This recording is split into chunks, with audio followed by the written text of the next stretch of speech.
What's going on, everyone? Jake Tech here, and today we are going to be taking a look at the Phanteks Enthoo 719. If you guys watched my last video on the loop maintenance, you probably heard me mention that I'm going to be relocating all of the hardware from my water-cooled build into a new case, and this happens to be the case we'll be switching to. We are going from a large mid-tower Define R6 to the full tower Enthoo 719. The main reason I am making the jump to this full tower chassis is more interior space, making maintenance and working on this system much easier, more room for hard drives, with still being able to water cool, and lastly, I fell in love with the design of this case and all the build opportunities this case holds. With all that being said, let's jump right into it. Starting off, if you have previously seen a similar case from Phanteks called the Lux 2, well, this is actually the same case. It received a rename to the 719 after copyright similarities to the name of a competing brand. The 719's construction is a mix of plastic and aluminum, which keeps the weight and price down for such a large case. We have a hinged tempered glass side panel, which is something I have always wanted on a case. This gives easy access to the interior of the case, which is also lockable with a thumb screw. This case does offer addressable RGB, which kind of goes around the perimeter of the case. Unfortunately, I don't have a shot of that right now, just because I don't have any power in the case. The front I/O on the case consists of 4 USB Type 3 ports, 1 USB Type C port.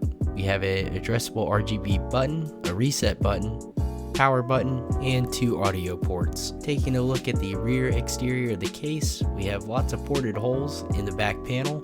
On the left side, serving as case intake, and in the lower right corner we have some ventilation for our power supply. Most notably on the back, we have a tempered glass side panel which reveals 3 of the 2.5-inch SSD caddies. This is a pretty neat touch if your SSDs have RGB lighting. On the rear of the case, we do have some things that stand out from other cases, such as the triple slot vertical GPU mounting brackets. In the lower right hand corner, we have a panel that can be removed for the dual system cover or support for mounting a power supply. Taking a look at the front interior of the case is where things get really crazy, and you can quickly see why this case is getting the reputation as a water cooler's dream. On the right interior wall of the case, we have some of those removable covers which also serve as a hard drive caddy on both sides. In both motherboard mounting areas, we have rubber grommets that serve as pass-throughs for all the cables.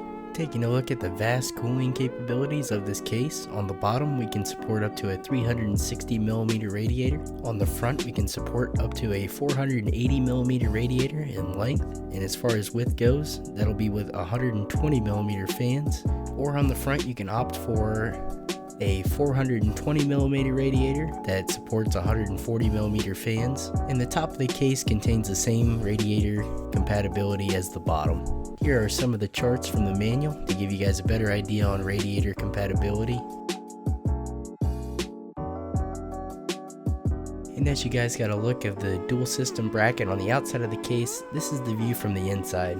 So this is the left side of the case where you can mount an ITX motherboard. Lastly, on the front of this chassis, Phanteks added a really nice feature for maintenance, as we have a fill port at the top of the case and we have a drain port down towards the bottom.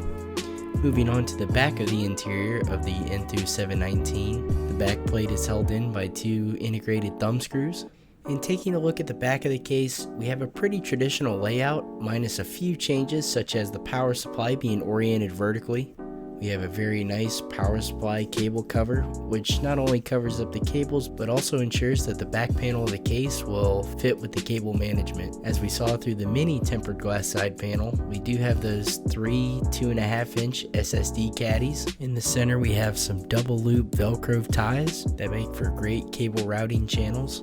At the very top we have a fan hub that includes 3 3-pin direct current connectors, 4 4-pin PWM connectors, and 1 3 or 4-pin universal connector.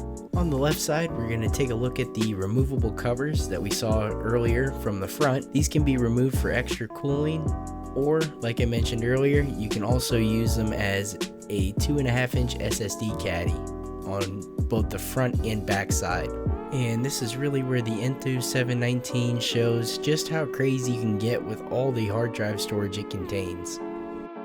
Now, not all hard drive configurations are able to be utilized simultaneously depending on your cooling and other hard drive configuration that you currently are using, but this case is very flexible, so whatever configuration you do choose, I'm sure it'll be able to fit in this case just fine. So we're kind of going backwards from a regular unboxing video, but that's okay since this wasn't really an unboxing. Let's take a look at what this case includes when you do purchase it.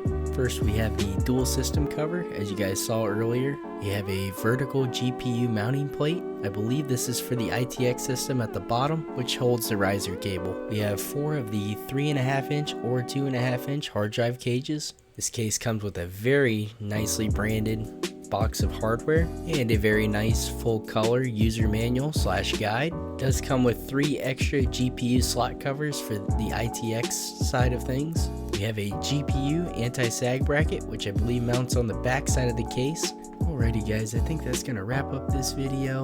This was just a quick walkthrough of the Phanteks Enthoo 719 or 719 as I've been calling it. Let me know what you guys think in the comments. If you were to go with a new case of this size, would you go with a large mid-tower case like the Define R6, or would you just go ahead and go with the full tower case? The way I've kind of looked at these two cases is for not much more desk space required, you get a lot more case out of something like the 719 from Phanteks. And as far as prices go, it's very close to many of the mid-tower cases out there, coming in at $189.99, which makes it a very competitive price point for something that's so feature packed. Thanks for watching guys, and if you want to see me build inside the Phanteks Enthoo 719, be sure to subscribe and stay tuned as I will be building in this case very soon. If you guys liked the video and got some takeaways from it, be sure to leave a thumbs up. As always guys, thanks for watching and I'll see you in the next one.